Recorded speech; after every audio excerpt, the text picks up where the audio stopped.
നാസ്തികത എന്ന് പറയുന്ന ചിന്താപ്രതിഭാസം അത്ര പുതിയ ഒരനുഭവമൊന്നുമല്ലെങ്കിലും വളരെ സവിശേഷമായ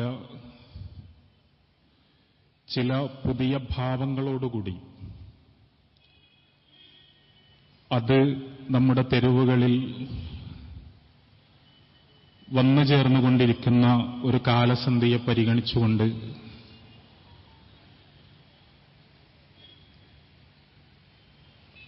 ആ ദർശനത്തെ, ആ പ്രസ്ഥാനത്തെ വിലയിരുത്താനും വിചാരണ ചെയ്യാനുമാണ്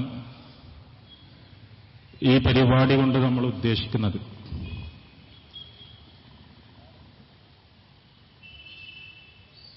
നവനാസ്തികത എന്ന് വിശേഷിപ്പിക്കപ്പെടുന്ന ന്യൂ എയ്റ്റീസം എന്നറിയപ്പെടുന്ന നാസ്തികധാര കേരളത്തിലടക്കം സജീവമായിത്തീരുന്നത് പലപ്പോഴും യൂറോപ്പിലുണ്ടായ നവോത്ഥാനത്തിന്റെ, അല്ലെങ്കിൽ കുറേക്കൂടി കൃത്യമായി പറഞ്ഞാൽ ഫ്രഞ്ച് വിപ്ലവം പ്രസവിച്ച പ്രബുദ്ധതയുടെ മുദ്രാവാക്യങ്ങളുടെ വക്താക്കളായി ചമഞ്ഞുകൊണ്ടാണ്. പ്രബുദ്ധത പ്രസരിപ്പിച്ച വെളിച്ചം ഇനിയും കടന്നു ചെന്നിട്ടില്ലാത്ത പ്രാകൃത മനസ്സുകൾ നിലനിൽക്കുന്നു എന്നും ആ മനസ്സുകളെ പ്രബുദ്ധമാക്കാനുള്ള സഹായമാണ് തങ്ങൾ ചെയ്തുകൊണ്ടിരിക്കുന്നത് എന്നും അവരെ യഥാർത്ഥത്തിലുള്ള മനുഷ്യത്വത്തിലേക്ക് ഉയർത്തുകയാണ് തങ്ങളുടെ സാമൂഹിക ദൗത്യമെന്നുമെല്ലാം അവകാശപ്പെടുന്ന കൂട്ടായ്മകൾ. തിയോഡോർ അഡോണോ എന്ന് പറയുന്നത് 20-ാം നൂറ്റാണ്ടിലെ വളരെ പ്രസിദ്ധനായ ഒരു സാമൂഹിക ശാസ്ത്രജ്ഞനാണ്. ക്രിട്ടിക്കൽ തിയറിയുടെ, ഫ്രാങ്ക്ഫർട്ട് സ്കൂളിന്റെ ഒക്കെ പ്രഖ്യാതനായ വക്താവ്. അദ്ദേഹം ജർമ്മനിയിൽ ഹിറ്റ്ലറുടെ അധികാരാരോഹണത്തിന്, അതിനെ തുടർന്നുണ്ടായ ഭീകരമായ ജൂതവേട്ടയ്ക്ക് എല്ലാം സാക്ഷിയായ, അതിന്റെ ദുരനുഭവങ്ങളിലൂടെ കടന്നുപോയ ബുദ്ധിജീവികളിൽ പ്രമുഖനായിരുന്നു.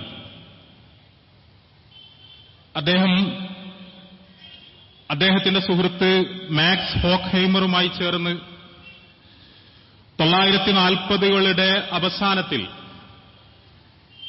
ദി ഡയലക്റ്റിക് ഓഫ് എൻലൈറ്റൻമെന്റ് എന്ന് പറഞ്ഞുകൊണ്ടൊരു പുസ്തകം എഴുതുന്നുണ്ട്. ആ പുസ്തകത്തിൽ അദ്ദേഹം പറയാൻ ശ്രമിക്കുന്നത് നമ്മുടെ സ്വപ്നങ്ങളൊക്കെ മിഥ്യയായിരുന്നു എന്ന് ഒരു വേദനയോടുകൂടി നമ്മളിപ്പോൾ തിരിച്ചറിയുന്നു എന്നാണ്.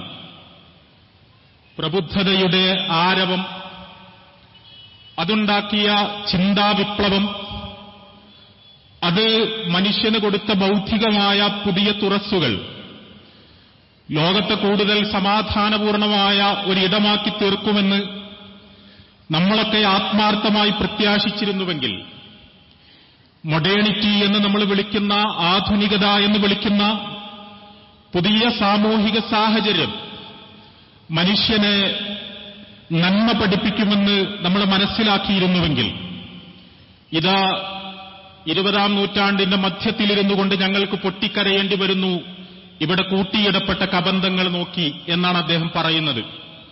പ്രബുദ്ധതയുടെ ചിറകിലേറിക്കൊണ്ടാണ്, അതിന്റെ സങ്കേതങ്ങളെ തന്നെ ഉപയോഗപ്പെടുത്തിക്കൊണ്ടാണ്, അതിന്റെ തത്വങ്ങളിൽ കാലുറപ്പിച്ചു നിന്നുകൊണ്ടാണ്, അതിന്റെ സിദ്ധാന്തങ്ങളെ ചുഴറ്റിയെറിഞ്ഞുകൊണ്ടാണ് ജർമ്മനിയിൽ ഈ കൂട്ടക്കൊലകൾ മുഴുവൻ ഉണ്ടായത് എന്നാണ് അദ്ദേഹം പരിതപിക്കുന്നത്. എന്നിട്ട് അദ്ദേഹം കുറേയേറെ കാര്യങ്ങൾ പറയുന്നുണ്ട്.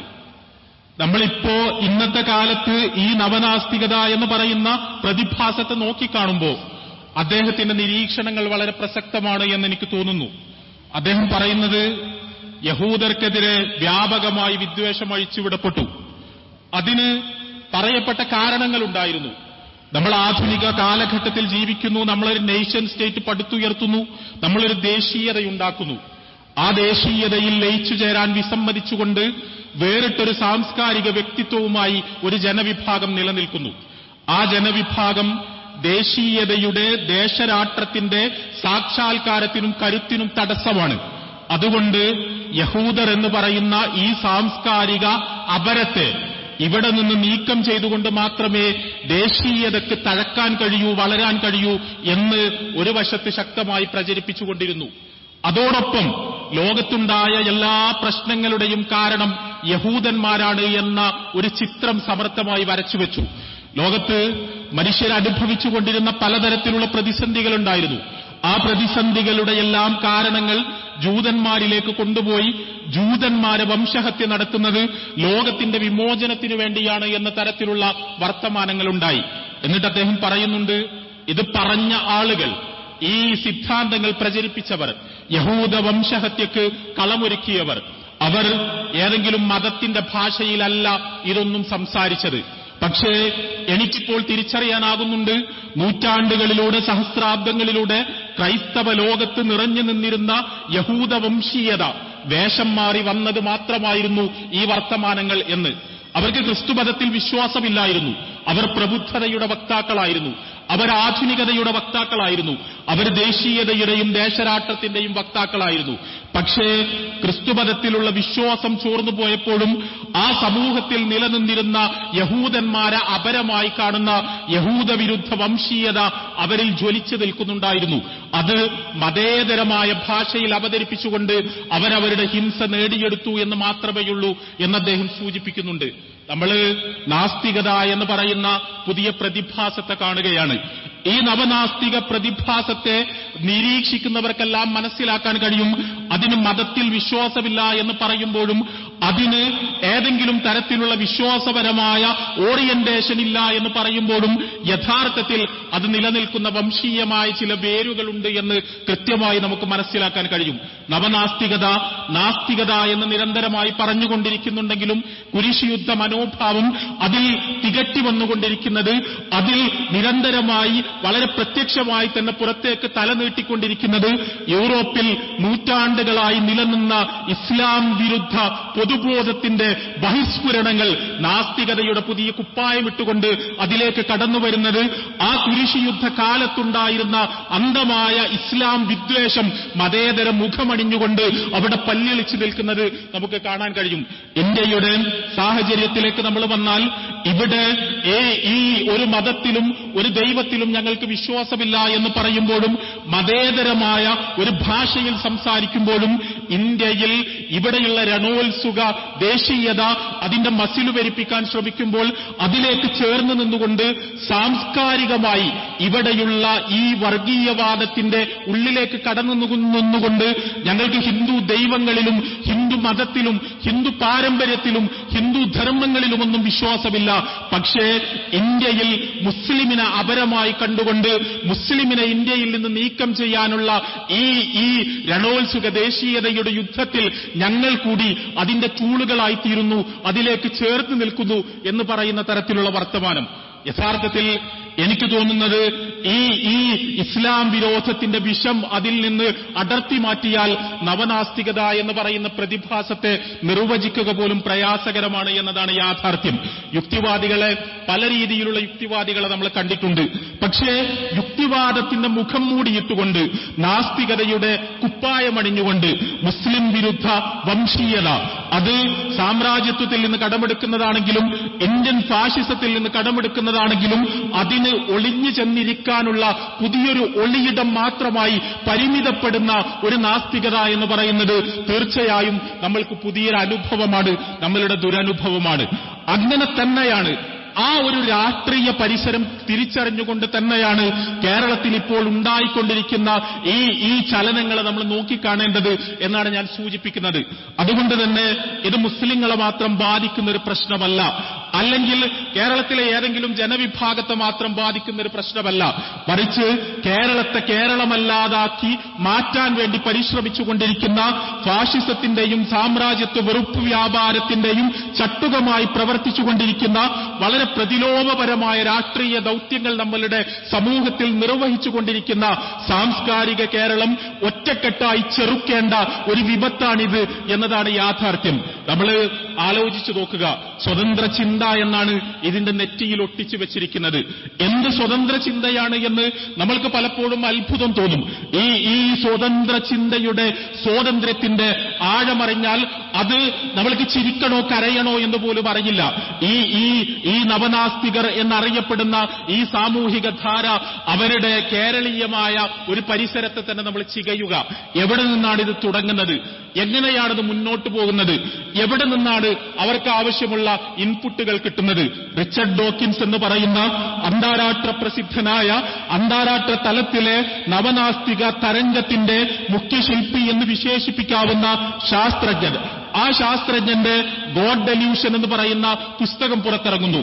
ആ പുസ്തകത്തെ വ്യാഖ്യാനിച്ചുകൊണ്ടും വിശദീകരിച്ചുകൊണ്ടും മലയാളത്തിൽ ഒരു പഠനം പ്രസിദ്ധീകരിക്കുന്നു.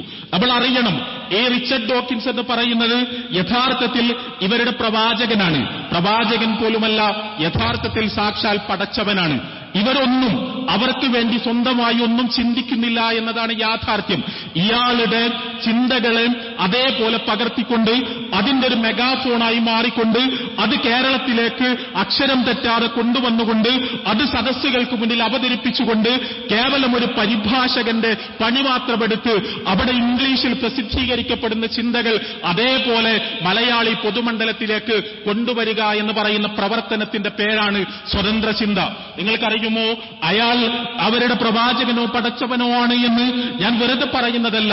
ആ പുസ്തകം ചർച്ച ചെയ്യാൻ വേണ്ടി, പഠിക്കാൻ വേണ്ടി എല്ലാ വർഷവും അതിനുവേണ്ടി മാത്രമുള്ള പരിപാടികൾ, ആ പരിപാടികളിൽ അയാളെക്കുറിച്ചുള്ള ഭയങ്കരമായ വാഴ്ത്തുകൾ, അയാളുടെ എഴുത്തുകൾ, അയാളുടെ ജീവിതം, അയാളുടെ യാത്ര, ആ വർഷം നടന്ന അയാളുടെ അഭിമുഖങ്ങൾ, അതിലയാൾ പറഞ്ഞ ഓരോ വാചകങ്ങൾ, അതിലയാൾ ചൂണ്ടിക്കാണിച്ചിട്ടുള്ള കാര്യങ്ങൾ, ഇവയോരോന്നും ഒന്നും വിട്ടുപോകാതെ അത് മലയാളി പൊതുസമൂഹത്തിന് മുന്നിൽ പറഞ്ഞുകൊടുത്തുകൊണ്ട് അതിനെയെല്ലാം വിശദീകരിച്ചുകൊണ്ട് അതിനെയെല്ലാം പൊലിപ്പിച്ചുകൊണ്ട് ഒരു പ്രബോധന ദൌത്യം നിർവഹിക്കുന്ന ആവേശത്തോടുകൂടി ഒരു പ്രവാചകൻ കയ്യിലേൽപ്പിച്ച സന്ദേശം ചോരാതെ ജനങ്ങൾക്ക് കൈമാറുന്ന തരത്തിലുള്ള ആവേശത്തോടുകൂടി ഒരു തരത്തിലുള്ള വിയോജിപ്പുമില്ലാതെ ഒരു തരത്തിലുള്ള പ്രശ്നവൽക്കരണങ്ങളുമില്ലാതെ അത് മുഴുവൻ കേരളത്തിൽ കൊണ്ടുവന്ന് ചൊരിയുന്ന അവസ്ഥാവിശേഷം.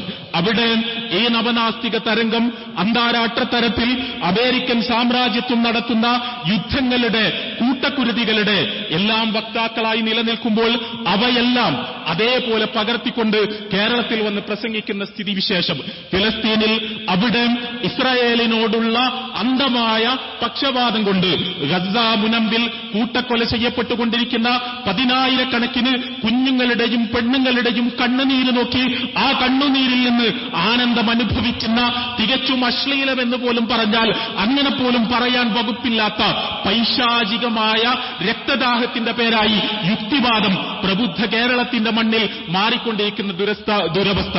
അവിടെ നെതന്യാഹു ഒരു പത്രസമ്മേളനം നടത്തിയാൽ, അമേരിക്കയിൽ പോയി പ്രസംഗിച്ചാൽ അതിനെയെല്ലാം ന്യായീകരിച്ചുകൊണ്ട് അതിന് വിശദീകരണ കുറിപ്പുകൾ നൽകിക്കൊണ്ട് ആ രാജ്യത്തിന്റെ ഓരോ ക്രൂരതയെയും അതേപോലെ നിർലജ്ജം ന്യായീകരിച്ചുകൊണ്ട് പരിപാടികൾ നടത്തലാണ് യുക്തിവാദം എന്ന് പറയുന്ന വിചിത്രമായ സ്ഥിതിവിശേഷം.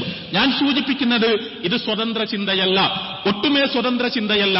നോം ചോംസ്കി പറയുന്നുണ്ട്, നിങ്ങൾക്ക് മതമില്ല എന്ന് നിങ്ങൾക്ക് പറയുന്നു, പക്ഷേ നിങ്ങൾക്കൊരു മതമുണ്ട്. ആ മതം പൂജിക്കുന്നത് അമേരിക്ക എന്ന് പറയുന്ന രാജ്യത്തെയാണ്. ആ അമേരിക്ക എന്ന് പറയുന്ന രാജ്യത്തെ പൂജിക്കുന്ന ഒരു മതേതര മതമാണ് എന്ന് അദ്ദേഹം ആനുഷംഗികമായി പറഞ്ഞു പോകുന്നുണ്ട്. അവിടെ ആ തരത്തിലുള്ള സ്വതന്ത്ര ചിന്ത എന്ന് പറയുമ്പോഴും കേവലം സാമ്രാജ്യത്വത്തിന്റെ രാഷ്ട്രീയ താൽപര്യങ്ങളെ നടപ്പിലാക്കുന്ന ലോകത്തിന്റെ വ്യത്യസ്ത ഭാഗങ്ങളിൽ മാധ്യമങ്ങളിൽ അതിനെ ന്യായീകരിക്കുവാനുള്ള വ്യാഖ്യാന ഫാക്ടറികൾ തുറക്കുന്ന ഏർപ്പാടിന്റെ പേരായി സ്വതന്ത്ര ചിന്ത മാറുകയാണ്. നമ്മൾ കേരളത്തിന്റെ മാത്രം അവസ്ഥാവിശേഷം എടുക്കുക. ഇവിടെ റിച്ചർഡ് ഡോക്കിൻസിനെ വ്യാഖ്യാനിക്കുന്നയാൾ, അയാൾ ഒരു മുഖ്യ പുരോഹിതന്റെ റോളിലേക്ക് കടന്നുവന്ന് അയാൾ മലയാളികളുടെ ഒരു കുട്ടി ദൈവമായി, ഒരു കുട്ടിപ്രവാചകനായി അവതരിപ്പിക്കുന്ന സ്ഥിതിവിശേഷം. സ്വതന്ത്ര ചിന്താ സമ്മേളനം എന്ന് പറഞ്ഞുകൊണ്ട് കേരളത്തിൽ അങ്ങോളം ഇങ്ങോളം ഒട്ടിക്കപ്പെടുന്ന പോസ്റ്ററുകൾ മുഴുവൻ ഒരേ ഒരു വ്യക്തിയുടെ തലയായിത്തീരുന്ന വളരെ രസകരമായ കൗതുകകരമായ സ്ഥിതിവിശേഷം. എന്നിട്ട് അദ്ദേഹമാണ് ഇവർക്കെല്ലാവർക്കും വേണ്ടി ചിന്തിച്ചുകൊണ്ടേയിരിക്കുന്നത്. പ്രബുദ്ധത എന്താണ് എന്ന് പോലും നമ്മൾ മറന്നു പോവുകയാണ്. എൻലൈറ്റൻമെന്റിന്റെ മുദ്രാവാക്യം യഥാർത്ഥത്തിൽ എന്തായിരുന്നു? മനുഷ്യർ സ്വതന്ത്രമായി ചിന്തിക്കാത്ത വ്യക്തികൾ, സ്വതന്ത്രമായി ചിന്തിക്കാത്ത വ്യക്തികൾ ചിന്തിക്കുവാനുള്ള ഉത്തരവാദിത്തം പുരോഹിതന്മാരെ ഏൽപ്പിച്ച ഒരു ഭൂതകാലത്തോട് കലഹിച്ചുകൊണ്ട് നിങ്ങളുടെ ജീവിതത്തെക്കുറിച്ച്, ആ ജീവിതത്തിന്റെ അർത്ഥത്തെയും ലക്ഷ്യത്തെയും കുറിച്ച് നിങ്ങൾ തന്നെ ചിന്തിക്കണമെന്ന് പഠിപ്പിച്ചുകൊണ്ട് കടന്നുവന്ന ഒരു തരംഗമായിരുന്നു പ്രബുദ്ധത. ഇപ്പോൾ ആ പ്രബുദ്ധതയുടെ അട്ടിപ്പേറാവകാശവുമായി കടന്നുവരുന്ന ആളുകൾ ചെയ്യുന്നത് എല്ലാ ചിന്തിക്കുവാനുള്ള ഉത്തരവാദിത്വവും ഇദ്ദേഹത്തെ ഏൽപ്പിക്കുക എന്നതാണ്. അത് ഇവരെ വളരെ വളരെ സഹതാപം തോന്നും നമുക്ക്. അത് കേവലം യുക്തിവാദത്തിന്റെ വിഷയത്തിൽ മാത്രമല്ല, അത് അന്താരാഷ്ട്ര തലത്തിൽ നടക്കുന്ന ചലനങ്ങൾ മുതൽ ഇന്ത്യയിൽ നടക്കുന്ന ഏതെങ്കിലും തരത്തിലുള്ള സംസ്ഥാന തലത്തിലോ ദേശീയ തലത്തിലോ ഉണ്ടാകുന്ന ഏത് തരത്തിലുള്ള വിവാദത്തിലും ലൈൻ നിശ്ചയിച്ചു കൊടുക്കുന്നത്, അവിടെ എന്ത് നിലപാടാണ് സ്വീകരിക്കേണ്ടത് എന്ന് പറഞ്ഞു കൊടുക്കുന്നത്, എന്താണ് ആ വിഷയത്തിലുള്ള നിലപാട് എന്ന് പറയാൻ ഒരു ഫേസ്ബുക്ക് ലൈവിന് വേണ്ടി കാത്തിരുന്ന് ആ ദൈവത്തിന്റെ പ്രവാചകന്റെ അല്ലെങ്കിൽ ദൈവത്തിന്റെ മലയാളി പ്രതിനിധിയുടെ അദ്ദേഹത്തിന്റെ വിശദീകരണം വരാൻ വേണ്ടി കാത്തുകെട്ടിക്കിടന്ന് അത് ഒരാൾക്കൂട്ടം ഒന്നടങ്കം ഏറ്റെടുത്ത് ഈ മനുഷ്യനെ ഒരു അതിമാനുഷ്യനായി മാറ്റുന്ന പുതിയൊരാൾ ദൈവമായി അവതരിപ്പിച്ചുകൊണ്ടിരിക്കുന്ന അവസ്ഥാവിശേഷത്തിന്റെ പേരാണ് നിർഭാഗ്യവശാൽ ഇന്നിവിടെ സ്വതന്ത്ര ചിന്ത എന്ന് പറയുന്നത്. എനിക്ക് പലപ്പോഴും തോന്നാറുണ്ട്, ഈ കോപ്രായങ്ങളെല്ലാം കാണുമ്പോൾ ഇത് യഥാർത്ഥത്തിൽ സ്വതന്ത്ര ചിന്തയല്ല, മറിച്ച് ചിന്തയിൽ നിന്നുള്ള സ്വാതന്ത്ര്യമാണ് എന്ന്.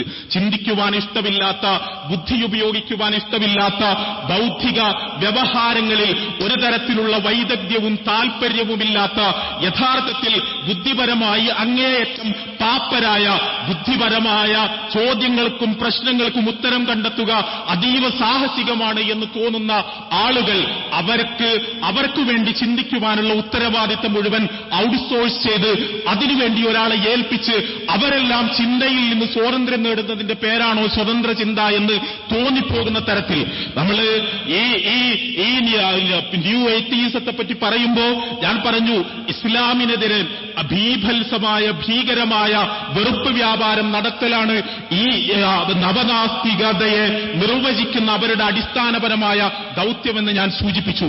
നമ്മൾ ഒരു കാര്യം ചെയ്യുമ്പോൾ വൈജ്ഞാനികമായ എന്തെങ്കിലും ഒരു അടിത്തറയിൽ ഒരു വിമർശനം ഉന്നയിക്കുകയാണെങ്കിൽ അതിന് ഒരു സാംസ്കാരികമായ പ്രസക്തിയെങ്കിലും ഉണ്ട് എന്ന് പറയാം. ഇസ്ലാമിനെ പറ്റി ഇത്രയധികം സംസാരിച്ചുകൊണ്ടിരിക്കുന്ന ഈ ആളുകൾ, ഇസ്ലാമിനെതിരിൽ ഈ വിമർശനങ്ങൾ മുഴുവൻ ഉന്നയിച്ചുകൊണ്ടിരിക്കുന്നവർ, നിങ്ങൾക്കറിയുമോ ഇസ്ലാമിനെ പറ്റി സത്യസന്ധമായി പഠിച്ചൊരു മനുഷ്യൻ പോലും ആ കൂട്ടത്തിലില്ല എന്ന്. ഇവിടെ കേരളത്തിലെ നാസ്തികർ അവർ വലതുപക്ഷക്കാരും ഇടതുപക്ഷക്കാരുമായി ചേരിതിരിഞ്ഞ് അടികൂടിക്കൊണ്ടിരിക്കുകയാണ്.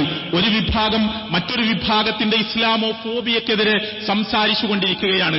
പക്ഷേ കൗതുകകരമായ കാര്യം, ഈ രണ്ട് പക്ഷങ്ങൾക്കും ഇസ്ലാമിനെ പറ്റിയുള്ള അറിവ് വരുന്ന സ്രോതസ് എന്ന് പറഞ്ഞാൽ അത് മലപ്പുറത്തെ ഒരു പ്രൈമറി സ്കൂൾ അധ്യാപകനാണ്. അദ്ദേഹത്തിന്റെ റിട്ടയേർഡ് ജീവിതത്തിൽ ആ മാഷ് ഇസ്ലാമിനെ പറ്റി, ഖുർആനിനെ പറ്റി, പ്രവാചകൻ സല്ലല്ലാഹു അലൈഹി വസല്ലമയെ പറ്റി പറഞ്ഞ കള്ളങ്ങളുടെ പട്ടിക തയ്യാറാക്കാൻ നമ്മൾ തുനിഞ്ഞാൽ നമ്മളുടെ ദിവസങ്ങളും മാസങ്ങളും അതിനുവേണ്ടി ചെലവഴിക്കേണ്ടി വരുന്ന ഈ അവസ്ഥാവിശേഷമാണ്. അത്രയും പച്ചക്കള്ളങ്ങൾ. ആ പച്ചക്കള്ളങ്ങൾ അയാൾ പറയുന്നത് അതേപോലെ അയാളുടെ വീഡിയോകളിൽ നിന്ന് എടുത്തുകൊണ്ടുവന്ന് അത് വലിയ ഇസ്ലാം വിമർശനം എന്ന തരത്തിൽ പൊതുസമൂഹത്തിന് മുന്നിൽ അവതരിപ്പിക്കുന്നു. എന്ത് സ്വതന്ത്ര ചിന്തയാണിത്? ആകെ കൂടി സംസാരിക്കുന്നത് ഇസ്ലാമിനെ കുറിച്ച് മാത്രമാണ്. ലോകത്ത് നേരത്തെ ജൂതന്മാരെ പറ്റി പറഞ്ഞതുപോലെ ലോകത്തുള്ള എല്ലാ പ്രശ്നങ്ങൾക്കും കാരണം ഇസ്ലാമും മുസ്ലിങ്ങളുമാണ് എന്ന് വരുത്തി തീർക്കാനുള്ള ശ്രമമാണ് നടന്നുകൊണ്ടിരിക്കുന്നത്.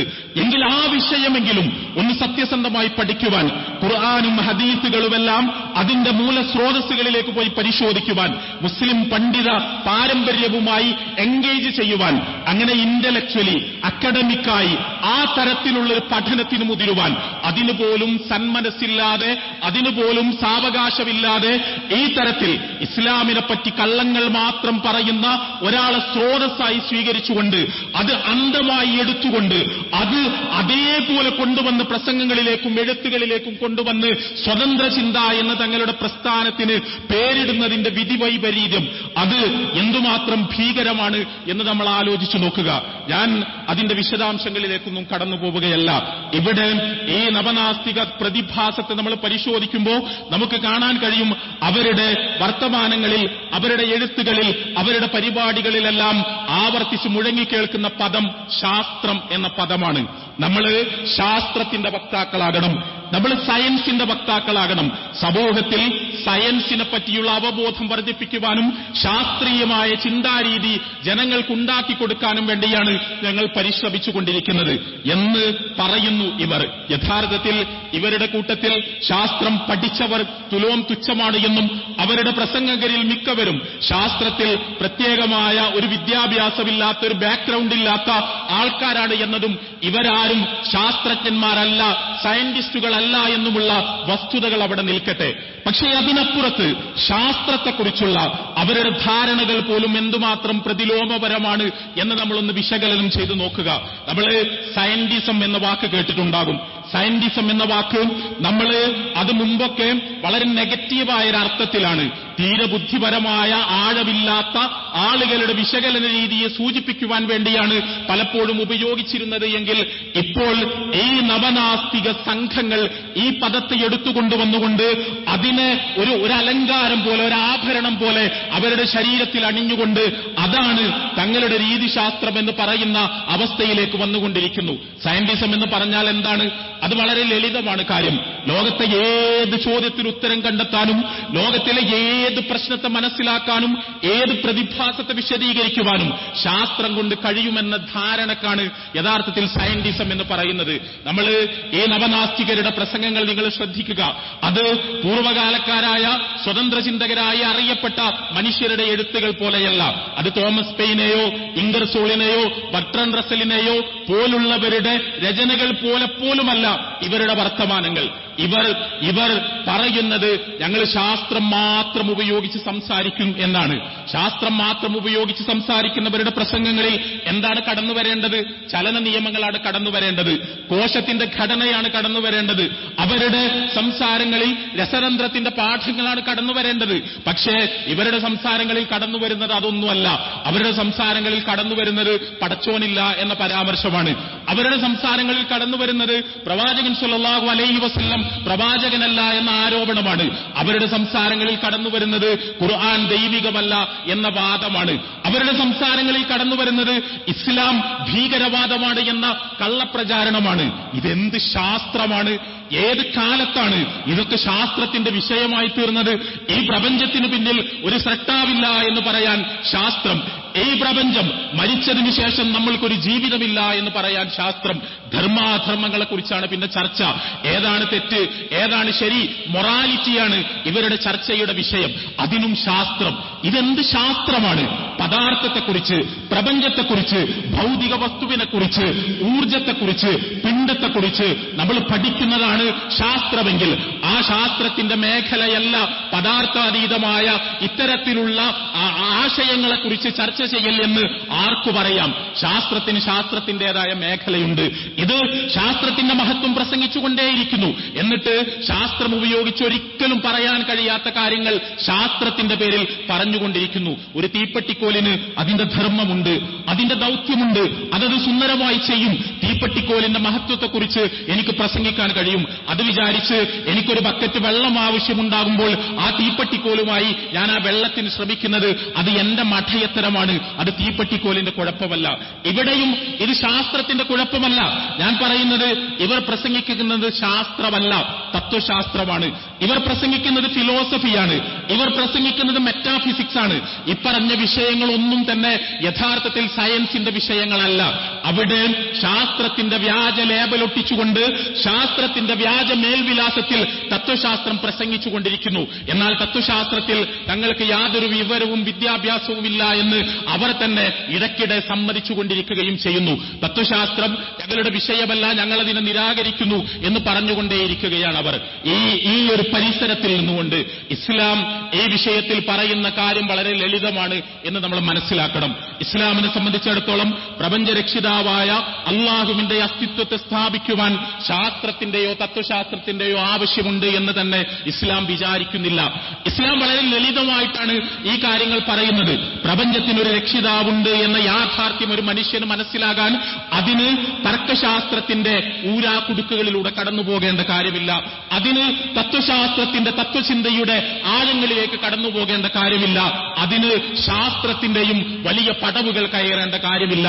അത് അക്ഷരാഭ്യാസമില്ലാത്തൊരു സാധാരണക്കാരന് പോലും അയാളുടെ മനസ്സാക്ഷി കൊണ്ട് കേവലമായി ബോധ്യപ്പെടുന്ന അതിലളിതമായ ഈ പ്രപഞ്ചത്തെക്കുറിച്ചുള്ള ഒരു പരമാർത്ഥമാണ് ഈ പ്രപഞ്ചത്തിനൊരു സ്രഷ്ടാവുണ്ട് എന്ന യാഥാർത്ഥ്യം എന്നാണ് ഇസ്ലാം പറയുന്നത്. ഞാൻ പറഞ്ഞത് ഒരിക്കൽ കൂടി ആവർത്തിക്കുന്നു.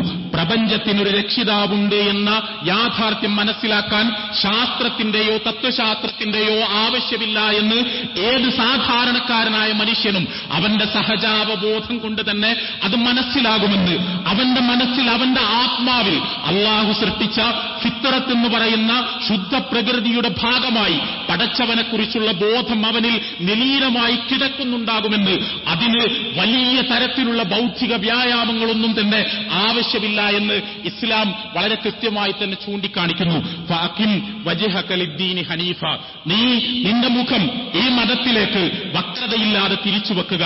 ഈ മതം എന്ന് പറയുന്നത് എന്താണ്?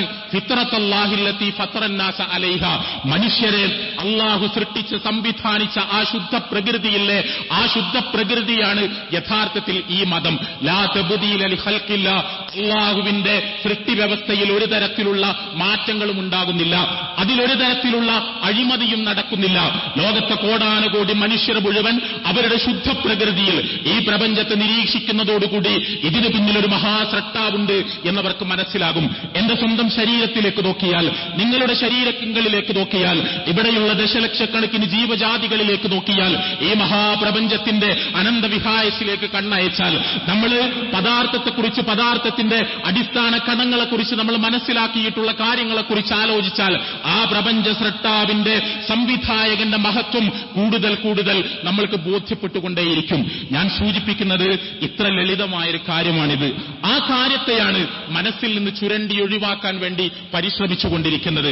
ആ പ്രപഞ്ചത്തിന്റെ സ്രഷ്ടാവിനെ മനസ്സിലാക്കാൻ ജനങ്ങൾ പലപ്പോഴും തത്വചിന്തയുടെ വഴി അന്വേഷിക്കും. അവർ സ്വന്തമായ ചിന്തകളിലൂടെ, യുക്തിപരമായ സാധനകളിലൂടെ ആ പ്രപഞ്ച സ്രഷ്ടാവിനെ കുറിച്ച് മനസ്സിലാക്കാനുള്ള ശ്രമങ്ങൾ നടത്തും.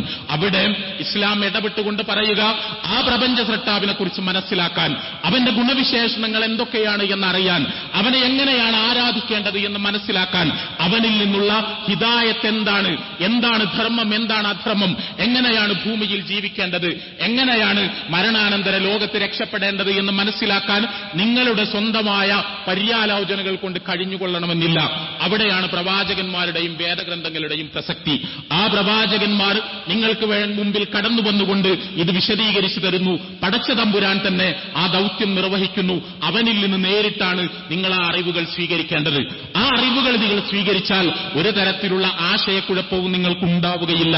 വളരെ കൃത്യമായി ആരാണ് പ്രപഞ്ചത്തിന്റെ സ്രഷ്ടാവ് എന്നും, എങ്ങനെയാണ് അവനെ ആരാധിക്കേണ്ടത് എന്നും, എങ്ങനെയാണ് അവന്റെ കാരുണ്യത്തിന് അർഹരായി തീരേണ്ടത് എന്നും, എന്തൊക്കെ തിന്മകളാണ് നിങ്ങൾ ജീവിതത്തിൽ നിന്ന് ഒഴിവാക്കേണ്ടത് എന്നും, എന്തൊക്കെ നന്മകളാണ് നിങ്ങളുടെ ജീവിതത്തിലേക്ക് കൊണ്ടുവരേണ്ടത് എന്നും നിങ്ങൾക്ക് കൃത്യമായി മനസ്സിലാക്കാൻ കഴിയും. ആ ഹിദായത്ത്, അതാണ് യഥാർത്ഥത്തിൽ ഭൂമിയിൽ ഒരു മനുഷ്യന് ലഭിക്കുന്ന ഏറ്റവും വലിയ സമ്മാനം എന്ന് പറയുന്നത്, ഏറ്റവും വലിയ അനുഗ്രഹം എന്ന് പറയുന്നത്, അത് ആ ഹിദായത്ത് കൊടുക്കുക തീർച്ചയായും ശാസ്ത്രത്തിന്റെ ദൗത്യമല്ല. നിങ്ങൾക്കത് പറയാം, ഏത് നാസ്തികനും പറയാം, ഏത് നവനാസ്തികനും പറയാം. എന്താണ് അധർമ്മമെന്ന്, എന്താണ് അധർമ്മമെന്ന്, എന്താണ് ധർമ്മമെന്ന് വ്യവച്ഛേദിച്ച് പഠിപ്പിക്കുവാൻ ശാസ്ത്രത്തിന്റെ സങ്കേതങ്ങൾ ഉപയോഗിച്ച് കഴിയില്ല എന്ന് പറയാം. അത് സത്യമാണ്, തീർച്ചയായും സത്യമാണ്.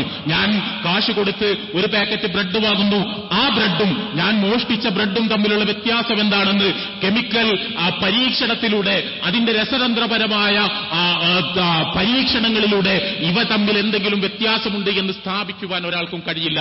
പക്ഷേ അത് ശാസ്ത്രത്തിന്റെ പണിയല്ല, അതിന് വേറെ സങ്കേതങ്ങളുണ്ട്. ആ സങ്കേതങ്ങൾ ഇവിടെ ഉപലബ്ധമാണ്. ആ സങ്കേതത്തെയാണ് യഥാർത്ഥത്തിൽ മതം എന്ന് വിളിക്കുന്നത്.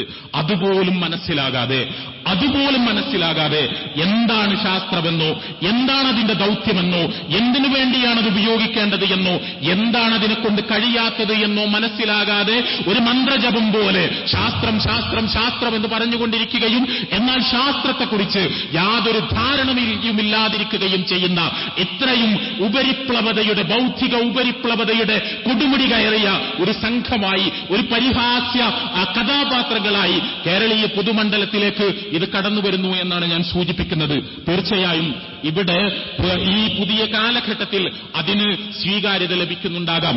ലോകത്തിന്റെ വ്യത്യസ്ത ഭാഗങ്ങളിൽ നവനാസ്തിക പ്രസ്ഥാനങ്ങൾ ഉണ്ടാകുന്നുണ്ടാകാം. അത് സ്വാഭാവികമാണ്. നമ്മൾ മുതലാളിത്തം സൃഷ്ടിച്ചു വെച്ചിട്ടുള്ള പുതിയ ഒരു ലോക സാംസ്കാരിക ക്രമത്തിൽ നമ്മൾ എങ്ങോട്ടാണ് പോയിക്കൊണ്ടിരിക്കുന്നത് എന്ന് നമ്മൾക്കറിയാം. നമ്മൾ സ്ലട്വാക്കുകളുടെ ലോകത്തേക്കാണ് പോയിക്കൊണ്ടിരിക്കുന്നത്. നമ്മൾ ടോപ്ലെസ് മൂവ്മെന്റുകളുടെ ലോകത്താണ് ജീവിച്ചുകൊണ്ടിരിക്കുന്നത്. നമ്മൾ ഇവിടെ വൺ സ്റ്റാൻഡ് നൈറ്റുകളുടെ കാലഘട്ടത്തിലേക്കാണ് പ്രവേശിച്ചുകൊണ്ടിരിക്കുന്നത്. നമ്മുടെ ക്യാമ്പസുകളിൽ പോലും അവിടെ പഠിക്കുന്ന ആൺകുട്ടികളും പെൺകുട്ടികളും ഒരൊറ്റ ദിവസം കിടപ്പറ പങ്കിടാൻ വേണ്ടി നറുക്കെട്ട് പങ്കാളികളെ ക്യാമ്പസിൽ നിന്ന് തന്നെ കണ്ടെത്തിക്കൊണ്ടിരിക്കുന്ന ഒരു കാലഘട്ടത്തിലേക്ക് അത്തരം ആശയങ്ങൾ വിപണനം ചെയ്യപ്പെടുന്ന ഒരു സാമൂഹിക സാഹചര്യത്തിലേക്കാണ് ഇവരുടെ ഭാഷയിൽ പറഞ്ഞാൽ നമ്മൾ പുരോഗമിച്ചുകൊണ്ടിരിക്കുന്നത്. അവിടെ സുഖാസ്വാദനത്തിന്റെ, അനിയന്ത്രിതമായ ലൈംഗിക സുഖാസ്വാദനത്തിന്റെ എല്ലാ തരത്തിലുള്ള അരങ്ങുകളും തുറന്നു വെക്കപ്പെടുകയും അതിലേക്ക് മുഴുവൻ മനുഷ്യരെ പിടിച്ചുകൊണ്ടുവന്ന് അത് മുഴുവൻ കച്ചവടമാക്കി തീർത്ത് മാംസക്കച്ചവടം ലോകത്തെ ഏറ്റവും വലിയ വിറ്റുവരവുള്ള ഇൻഡസ്ട്രിയാക്കി മുതലാളിത്തം മാറ്റിക്കൊണ്ടിരിക്കുന്ന ഒരു സമയമാണിത്. അവിടെ നമ്മൾ പറയുന്ന പോണോഗ്രഫിയുടെ വ്യത്യസ്തമായ അരങ്ങുകൾ അത് ആ രീതിയിൽ തഴച്ചു വളർന്നുകൊണ്ടിരിക്കുന്ന, ഇവിടെ ഡാൻസ് ബാറുകൾ സംസ്കാരത്തിന്റെ ഭാഗമായി, നഗരവൽക്കരണത്തിന്റെ ഭാഗമായി ലോകത്തിന്റെ എല്ലാ പ്രദേശങ്ങളിലും വ്യാപിച്ചുകൊണ്ടിരിക്കുന്ന മസാജ് പാർലറുകൾ ഈ നഗരജീവിതങ്ങളുടെ അടയാളങ്ങളായി തീർന്നുകൊണ്ടിരിക്കുന്ന, അവിടെ ഈ തരത്തിലുള്ള എല്ലാതരം ആസ്വാദന കേന്ദ്രങ്ങളും നിലവിൽ വന്നുകൊണ്ടിരിക്കുന്ന സെക്സ് ടൂറിസം ലോകത്തിലെ ഏറ്റവും വലിയ വരുമാനമുള്ള വ്യവസായമായി ലോകത്തിന്റെ പല ഭാഗങ്ങളിലായി പടർന്നുകൊണ്ടിരിക്കുന്ന, അതിനുവേണ്ടി പ്രത്യേകമായ തെരുവുകൾ നഗരങ്ങളിൽ സജ്ജമാക്കപ്പെട്ടുകൊണ്ടിരിക്കുന്ന മുതലാളിത്തം പുതിയ കാലത്തെ വാണിജ്യ സാധ്യതയുടെ ഏറ്റവും വലിയ കവാടങ്ങളായി ഇതിനെയെല്ലാം കണ്ടുകൊണ്ടിരിക്കുന്ന ഒരു കാലഘട്ടത്തിൽ മുകളിൽ പടച്ചവനില്ല എന്നും അവനൊന്നും നിരീക്ഷിക്കുന്നില്ല എന്നും നമ്മൾ മരിച്ചു കഴിഞ്ഞാൽ അവന്റെ അടുക്കലേക്ക് മടങ്ങിപ്പോകുന്നില്ല എന്നും അവന്റെ മുന്നിൽ നമ്മൾ യാതൊന്നിനും കണക്ക് ബോധിപ്പിക്കേണ്ടതില്ല എന്നും വന്നു കിട്ടിയാൽ അത് സുഖമാണ് എന്നും, എങ്കിൽ പിന്നെ ഈ ഇടനാഴികളിലൂടെ മുഴുവൻ സ്വതന്ത്രമായി സഞ്ചരിക്കാമെന്നുമുള്ള സുഖലോലുപതയുടെ മുതലാളിത്ത വ്യവസായ തന്ത്രത്തിന്റെ മുകളിൽ നിന്നുകൊണ്ട് ഇപ്പോഴത്തെ ഒരു ലോക സാംസ്കാരിക ക്രമത്തിൽ ഈ തരത്തിലുള്ള വഴിവിട്ട ജീവിതത്തിന് ഒരു അടിത്തറ നിർമ്മിച്ചു കിട്ടാൻ വേണ്ടി വളരെ എളുപ്പത്തിൽ ഇതാണൊരു മാർഗം, ഈ കുടചൂടലാണ് മാർഗം എന്ന് വിചാരിക്കുന്നവരുണ്ടാകാം. അതുകൊണ്ട് തന്നെ ഇതിന് ഏതെങ്കിലും അർത്ഥത്തിലുള്ള ഒരു മുമ്പ് കാലത്തില്ലാത്തൊരു അക്സെപ്റ്റൻസ് ഉണ്ടാകുന്നുണ്ടെങ്കിൽ അതത് കൃത്യമായി മുതലാളിത്തത്തിന്റെ പക്ഷത്ത് നിൽക്കുന്നതുകൊണ്ട്, വ്യവസ്ഥിതി പക്ഷത്ത് നിൽക്കുന്നതുകൊണ്ട്, മുതലാളിത്തത്തിന്റെ പദ്ധതികളെ വിജയിപ്പിച്ചു കൊടുക്കുന്നതുകൊണ്ട്, ഇപ്പോഴത്തെ ഈ വ്യവസായത്തിന്റെ പൾസറിഞ്ഞിടപെടുന്നതുകൊണ്ട് സംഭവിക്കുന്നതാണ് എന്നതാണ് യാഥാർത്ഥ്യം. പക്ഷേ അങ്ങനെയുള്ളൊരു സുഖലോലുപതയ്ക്ക് വേണ്ടി ഇതൊക്കെ ചെയ്തുകൊണ്ടിരിക്കുമ്പോഴും മനുഷ്യരുടെ മനസ്സിൽ, അവരുടെ മനസ്സിന്റെ ഉള്ളിൽ അവരുടെ ശുദ്ധ പ്രകൃതി അവരെ കൊളുത്തുവലിച്ചുകൊണ്ടിരിക്കും, അവരുടെ മനസ്സിനെ ഛിന്ന ഭിന്നമാക്കിക്കൊണ്ടിരിക്കും, അവരുടെ ആത്മാവിനെ കുടഞ്ഞുകൊണ്ടിരിക്കും, പടച്ചവനെക്കുറിച്ചുള്ള ബോധം അവരിൽ തികട്ടി വന്നുകൊണ്ടിരിക്കും. വിശുദ്ധ ഖുർആനിന്റെയും പ്രവാചകൻ സ്വല്ലല്ലാഹു അലൈഹി വസല്ലമയുടെയും സന്ദേശങ്ങൾ കേട്ടുവളർന്ന ഒരു മനുഷ്യന്റെ മനസ്സിലേക്ക് അത് പ്രകമ്പനങ്ങൾ തീർത്തുകൊണ്ട് ആത്മവിചാരണയുടെ പുതിയ നാളങ്ങൾ തീർത്തുകൊണ്ട് തിരിച്ചു വന്നുകൊണ്ടേയിരിക്കും. അതിനെ കെടുത്താൻ ആർക്കും കഴിയില്ല എന്നതാണ് യാഥാർത്ഥ്യം. ഞാൻ അവസാനിപ്പിക്കുകയാണ്. ഞാൻ സൂചിപ്പിക്കുന്നത് ഇത് സ്വതന്ത്ര ചിന്തയല്ല, മറിച്ച് ഇത് ചിന്തയിൽ നിന്നുള്ള സ്വാതന്ത്ര്യമാണ്. ഇത് യുക്തിവാദമല്ല, ഇത് വെറുപ്പ് വ്യാപാരമാണ്. ഇത് ഫാഷിസത്തിന്റെ കയ്യാൾ പണിയാണ്. ഇത് സാമ്രാജ്യത്വത്തിന്റെ ദല്ലാൾ പണിയാണ്. ഇത് കേവലം ഒരു സുഖലോലുപതയുടെ പുതിയൊരു ലോക സൃഷ്ടിക്ക് വേണ്ടിയുള്ള ഒരു പ്രത്യയശാസ്ത്ര പരിസരമൊരുക്കൽ വേണ്ടിയാണ്. മറ്റെല്ലാം തന്നെ കേവലമായ അവകാശവാദങ്ങൾ മാത്രമാണ് എന്ന് നമ്മൾ തിരിച്ചറിയുക. ഈ വിഷയത്തിൽ നമ്മൾ തുടർന്ന് ചർച്ചകൾക്ക് സന്നദ്ധമാവുക. അള്ളാഹു അനുഗ്രഹിക്കട്ടെ.